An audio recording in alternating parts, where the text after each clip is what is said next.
Did everybody hear that moan as we started this? Hello. Bob and JoNeil here, episode 3 of Conversations with the Conleys. And before you came along, I said to Bob, this is one, we just did our origin story, and I'll link that to this video. But I said, Bob, this one we should talk about why we're doing this YouTube channel. To which you said, Why are we doing this? and I said, we should turn the recording on. I believe that this medium, YouTube, is very important for preserving and sharing ideas and thoughts and information. And this is just a proud wife talking about her husband, but I believe that Bob has so much wisdom about life, about masonry, about leadership, and I would like it preserved and shared. So that's why I want to do it because I'm very proud of you. And we have the best conversations on Sunday mornings over omelets at the Petticoat Junction or wherever we go to eat Shepherd Bar. because everybody knows I can't cook. Everybody now you all know too. I can't cook. I burn stuff. I don't know. I don't even really like to cook. So we've found every restaurant there is within 100-mile radius of this. And there aren't many. There aren't many because we live right here in the middle of the mitten. There used to be a lot of great ones, but Yeah. Yeah, COVID, a lot of them shut down during COVID. yeah, and they But never the came back. but when we get these conversations started, and I said once we get really good at this, we're gonna build a set that looks like a booth at a restaurant. But we just start talking, and the wisdom that comes out of Bob is just amazing about life and how he's tied it to his Masonic career. And I mean, for those who don't know me, I specialize in helping women who've been bullied because in my previous life that was kind of a part of who I was or what happened, and got my doctoral dissertation in that in bullying. And so that's sort of my path, what I do. But I think what Bob does is so important, and I want everybody to hear him talk. Uh, so that's when I don't know what to say after that. Well, Um, let me ask a question. yeah. Um, what keeps you up at night other than my manwich sandwich Yeah. heartburn? But I don't think that's your fault, but certainly manwich heartburn is for me is biblical. But yeah, um, yeah, just the future of not just the fraternity. That's a the fraternity and its membership state is an ongoing concern for me. Um, but really, it's everything about who and and what this nation is um, in its in the creation and then how it ran itself through organizations that built and then provided social capital. Um, and and all of those clubs and groups, whether it was a quilting circle or a pinochle club or a Masonic lodge or men's golf leagues or the bowling leagues, those things happened, and men in my case were brought together through those kinds of affiliations, and those have been on the decline for decades now. And I think that it's an evident. I've read Mitch Albom's editorial today in the Free Press, and it was um, he was lamenting that MSU has started a class for undergrads called Adulting 101. oh my goodness. And it's because young people can't balance a checkbook, they can't check your oil. Two of my cars that don't have dipsticks anymore, but nonetheless. Um, they can't cook a chicken, they can't do anything. They don't know how to do a thing. They've lived it there. And he mentions a contestant on Jeopardy the other night that said, "I want to be known as a stay-at-home son." Oh Um, my word. and this is the world. Men have been the fixers. It's what we do. We're not nurturers per se.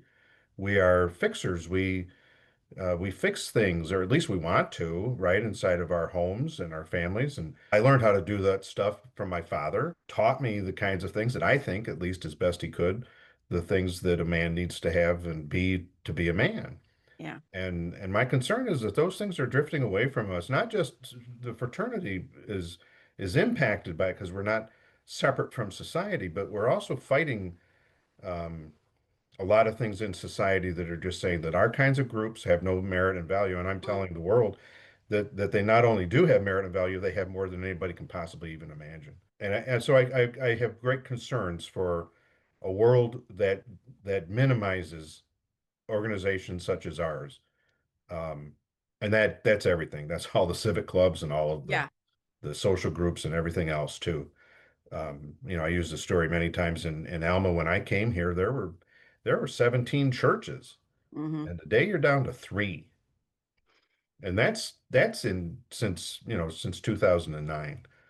So where are those people at? Where are they building a community at? And if it isn't in those places, then where is it? And the answer to that is they're not. And I think our communities are suffering because of it. So And COVID made it worse. I do think we have to add that COVID sped it layer up. up. Yeah. Yeah, I think sped it up. was Okay. moving that way, but COVID put it on steroids for a little while. And as it tries to drag itself back, it meets the headwind of a world that says it's just not important. You can get anything that you need from an app. Look at your apps. Look at what you can do. You can find somebody to fix your toilet. You can find somebody to fix your relationship. You can go to ZocDoc. You can go to, Angie's, now it's Angie. I don't know what the hell it is now, but all of these things, they take the place of, but Hmm. not well, of the kinds of groups that I've found great value in my entire life, and you have too. You go back to your world when you were single and needed help, you went to the lodge. I That's where did. you're, and it wasn't because you were part of it, although you were. It was because your dad was. Hmm. And the relationships that he built with those men, Yeah. they carried through, and that's what we do. So when we say we take care of um, the families of, and we use the terminology widows and orphans, but really it's just family. It's something that we mean that. And so when I look at the world, then I'm concerned that we have what the world needs, at least as far Sure. as men who can't find uh, companionship and friendship in a decent way, right? Yeah, it used to be you went to a bar. Well, hell, a lot of them closed too, so Yeah. it's hard to even find those anymore. Alma Hmm. had three bowling alleys, but when two Yeah. when I moved here, today they have none. Hmm. And on and on and on. And there you go come up 127 north out of Lansing. There were half dozen golf courses inside of 2 mile or inside of the 5 miles between St. John's and Ithaca. And I don't know if it's 5 miles or 10 or whatever, but whatever, you get the point. Hmm. And today there are two. So all of these places that once people joined together and played in leagues and shared that companionship today are gone. And I think the world's a poorer place for it. Correct. Correct. Is it fear? Is it laziness? Is it people don't understand the benefit of it? What would you, if you had to diagnose it? Well, I think it's two things. I think first of all, it's that they don't even know Ah, that they're okay. missing, out on it. Yeah. But I would also say that it's societal, that the press we get, that the Masonic fraternity gets from the History Channel and the Yeah. rest of it is just such a bunch of garbage and it has nothing to do with the fraternity, right? I mean, they Hmm. love, that we're a secret society and all that static and I'm not even going to go into that, but the reason I'm a Mason has very little, if anything, to do with any of that. It has to do with the friends that I have developed in my lifetime, which, and quite frankly, from an introvert's perspective, is very difficult to do, right?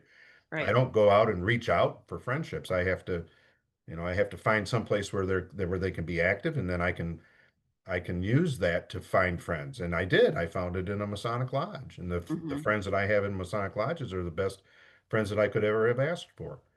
And they've been with me my whole life, and I've been with them through theirs. And a lot of their faces are gone from my world now, but they're still part of my life. Hmm. And So I I, think I what if think that I think society has said you don't need that. You can get everything you need on your Facebook friends, yeah. which is just such a crock of shit that it really frustrates me when we create a faux fake friendship. Friendship is not something just because you follow somebody or you watch them garden or whatever the hell they're doing. Um, it's just that is a shallow, unfulfilling place that I would hope that society finds its way before too much further. Well, and the concept of adult friendship is coming more into the research of late. And the concepts of, friendships are based on proximity, joint interests, and time together. So when you think about when you're in high school, your high school friends, you're there every day, you're liking the same thing, and you've got a common interest to get the hell out of high school. And after high school, if you think about it, there's this great scattering, Hmm. very, and rarely do you see some of those folks. I think you were devastated when you went to a class reunion not too long ago and found out that someone who you'd been very close with in those years had passed away, unbeknownst to you. Didn't even know it. I Yeah. didn't even know it. And so I think and also when we think about adult friendships, everybody is at different times of their lives. The new moms, the new marrieds, the grandparents, the things that go on, and they ebb and flow people in and out of your life. And there's always been this saying about people come into your life for a reason, a season, or a lifetime. And the lifetime people are rare, are very, Hmm. very rare. Yep. I can say that my sisters are probably the dear, and some of my Job's daughter sisters too. But there have been people that have come in and out. My advisory board friends, we were very close during those 10 years, and that sort of has waned a little bit. But when we think about what it takes to have adult friendships, when your life is busy, you're working, you're raising kids, you got aged parents, you're doing all the things, the adulting things. And then how do we maintain friendships? And I think the lodges, the groups where there's a consistent, I'm going to see these people Thursday mornings, Breckenridge Lodge, I'm going to have breakfast. And that becomes sort of that consistent, remember it's time, proximity, time, and common interest. And I believe that's the piece if we can take a breath back. And I know that I know that Dave's death impacted you greatly. You and he were like glued at the hip, and when he passed, that left a huge void in your life. I've had some things happen over my life over the last couple of years that have left a big hole. And it's a different hole than your spouse can fill, if I can go on record as saying that. It's a different kind of friendship. So the Masonic fraternity or whatever, can offer some of those opportunities for recasting what adult friendship looks like. I certainly agree with that. I think that, and for men, it's a very different perspective than for women, and certainly not in a bad way. It's just that it's different. Men can have a relationship not doing a thing. We can just sit in the same room, we Yeah. watch a football game or something, and consider that to be a relationship. It becomes nothing more than that. And that's for a lot of people, that's good enough. And that's okay. But the vast majority, I mean, you're talking 99% of people today that watch a football game watch it by themselves at home. Hmm. And I'm speaking of men now. So, it's still not there. So that piece of it though, this disconnection from each other, that's number one in my world of concern. Because if we can figure that out, Hmm. then I've got the fraternity on a good track forward.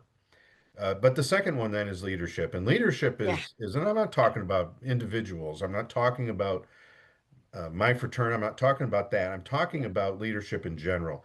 That is, most leadership that I see is either very specific to one thing. It might be in a business, it's making profit or something like that, but most of the time it's extremely self-focused, meaning that it's perspective. The perspective of a leader is that I'll do this because I want to be the boss, or I want to do this, or I want to do that. Yeah. And it really is a secondary perspective to the people who are your employees or your customers and so Right. forth. And the one, most recent example of that is, and it was a large chain grocery superstore in Michigan that shall go nameless. Um, it actually was started by a Mason though, and it has as a slogan. One of its slogans is, "Our customers are our only real reason for existence, and everything we do will be customer focused," so forth, something like that. And we went there, and it's evident that it's not Yeah. I know what you're right. talking about now. It's just not now. Yeah. he's passed away a long time, but it's not. And then we go to CS Mott in Oh, U of M for some because of our grandbaby, and the culture of that place, which is not there isn't a slogan in that building, at least not that I could find. And yet, the mhm. culture of that organization envelops you and says that you're in the right place. Yeah. You are exactly where you need to be, and we're going to take good care of you. Not just the patient, Hmm. but everybody that loves that patient, everybody that cares about that patient. We're going to take care of you. And the evident thing of that was when I came in, you have to check in, you have to, give them your ID. But if you've been there before, it's really easy. And and I made a comment like, no, I'm just a grandfather. And he said, grandparents are our favorites. Welcome. You're in the right place. Yeah. And he showed me how to get to because this is a big place, right? And he showed me how to get there. But again, so what is the culture of a Masonic Lodge then, which is supposed to be this warm, welcoming, brotherly place? Is it that, or is it the large mega superstore um, that puts a slogan up on the wall and doesn't mean it for spit? It does, Hmm. you know, if the staff, I asked the one staff at one of the closer by of those stores what they thought of that slogan, and they said, "What slogan?" Yeah. Yeah. Yeah. So, and I think that if you ask anybody at Mott, what's the purpose of Mott? I don't think that they'd hesitate for a moment to tell you exactly what the purpose of Mott is. Yeah. Take care of That's the us. difference, and it has nothing. Right? You say, well, one is a hospital, the other is a grocery store. I Hmm. think they're in uh, exactly the same business, which is taking care of people. Hmm. One is obviously very specific to healthcare, but the other is very specific to feeding people. It seems like a pretty good thing to do. And I, Hmm. I want the fraternity. I want our world. I want my world that I work in every day to have a culture that says you're in the right place and you're cared about, and we're going to do everything that we can to make you successful. And to the extent that sometimes I fall down on that, I'm owning it, but it isn't for lack of desire. It certainly isn't for lack of trying. It's just sometimes I can't be everything to everything that I want to be. What I find interesting when we're driving or talking or whatever, and every now and again, part of the ritual will spew out in a lesson of life. And it is so ingrained in you, but I'm not sure that you knew you were learning it when you were learning it, Uh, but it comes out in your life. You live yeah, it. yeah, And how did yeah. I that think that's happen? right. How'd that happen? Well, first of all, I learned it, but it isn't enough to know the words. I question the words. I question a lot about it, and it's in that questioning I think that you find clarity, or at least more clarity, not necessarily all, but Masonic ritual is probably one of the most beautiful pieces of prose that is impactful, if you allow it to be, that was ever put down to me. Hmm. And there are a lot of people that study it and want to, figure out its origins and all that kind of stuff, and that's great. And it's very interesting, and to me, it's very interesting. I look at it more. I don't really, the origins of it. That's fine, but really, it's kind of what's the underlying meaning of it, and I think the one part of it that's been, really impactful to me is in the charge to the brethren in the installation ceremony, which is Yeah. public, so it's not I'm not Yes. giving away secrets here. Yeah. And in it says, I therefore trust that you will have but one aim, not two, not three, not four, but one aim, and that's to please each other. And most Masonic lodges spend a hell of a lot more time not pleasing each other than they do trying to please each other. Yes. Yes. Yes. That you'll Yes. have but one aim, and that's to please each other and to unite in the grand design of being happy and communicating happiness. Why is it that we're so miserable? Mhm. We're I think supposed to that be, we're supposed to be, why is it we're so miserable is not part of the ritual. So what's no, no, let's be miserable. yeah, yeah, Oh, yay. I can hardly wait. yeah. Why do you think people are miserable?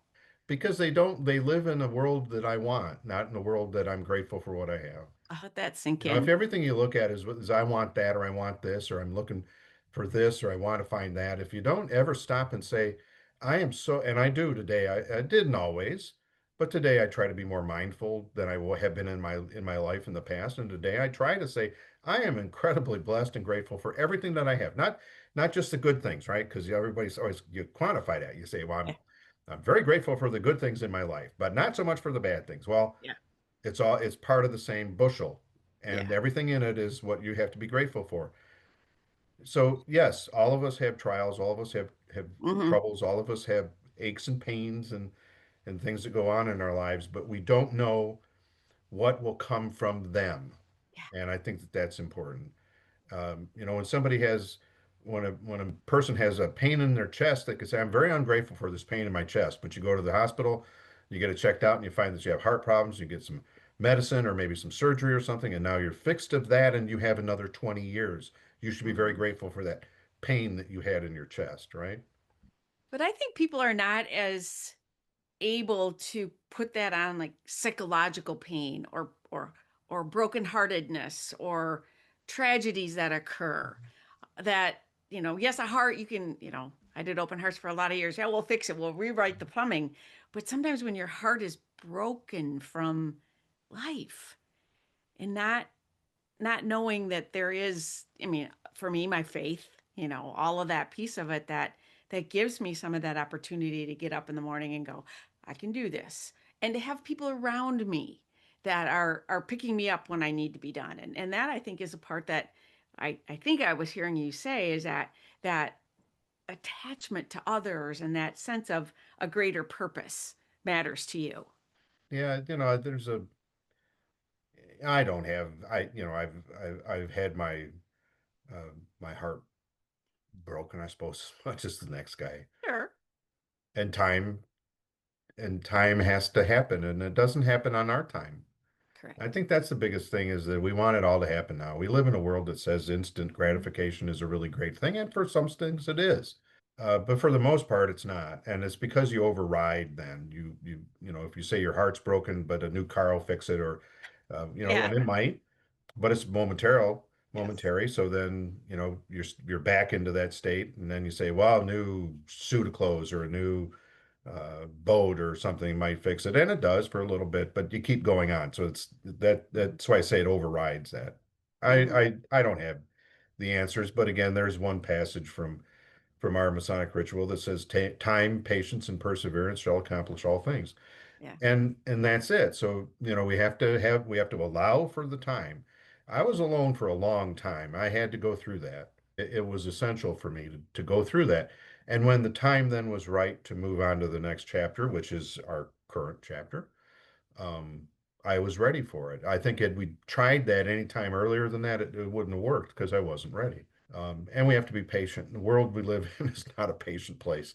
Yeah. It Yeah. just isn't. And nothing, and we want everything now. Hmm. And again, I get life and I understand it. And there's a lot of times that I want it now.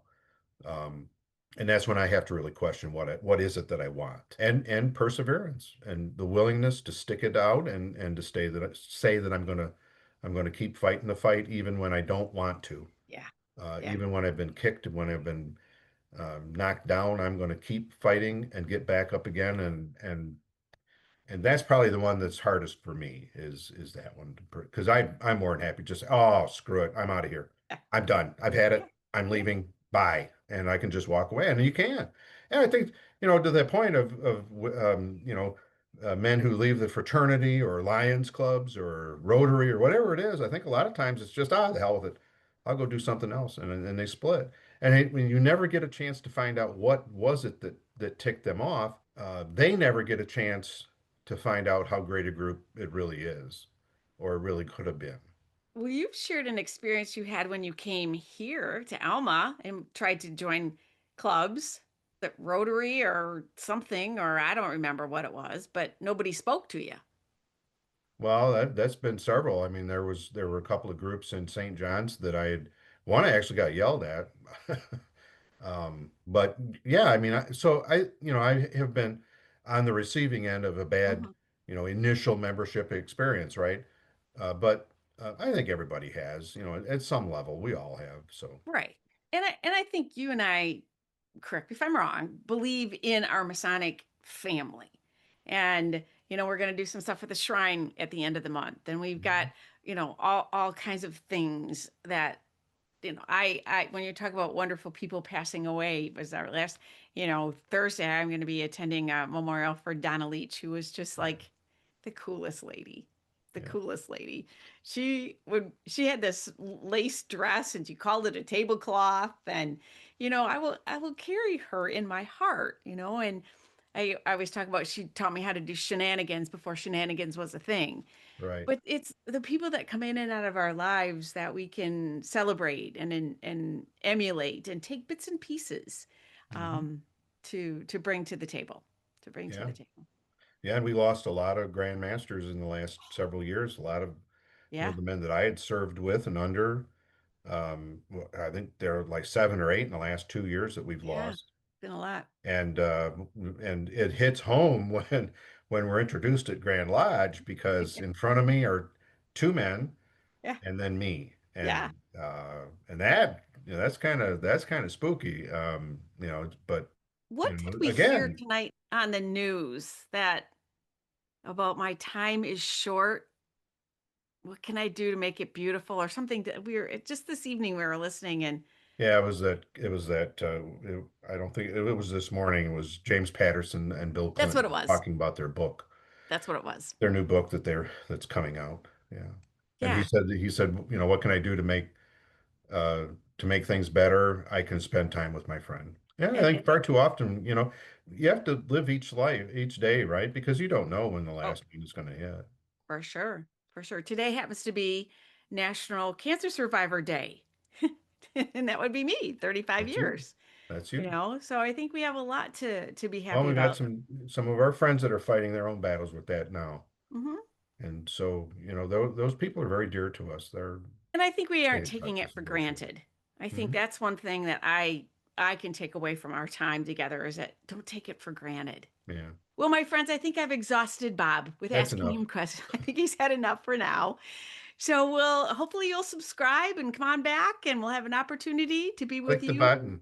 Yes, click the subscribe button and we shall see you soon.